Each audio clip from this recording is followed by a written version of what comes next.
ઘણા વર્ષોની મહેનત પછી ઘણા રૂપિયા ખર્ચીને બનાવેલી એ બોટને ક્યારેય માછીમાર જ્યારે સમુદ્ર તોફાની હોય ત્યારે એ બોટ લઈને સમુદ્રમાં જતો નથી.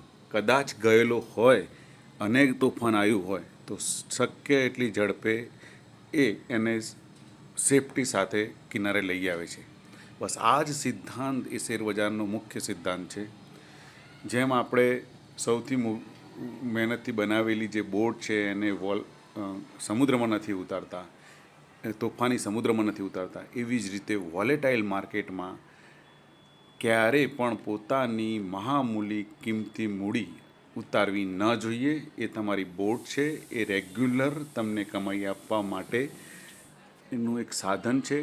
જ્યારે તમે વોલેટાઇલ માર્કેટમાં ડીલ કરો છો ત્યારે ચાન્સીસ પૂરા હોય છે કે કાં તો તમે બરબાદ થઈ જાઓ કાં તો આબાદ થઈ જાઓ.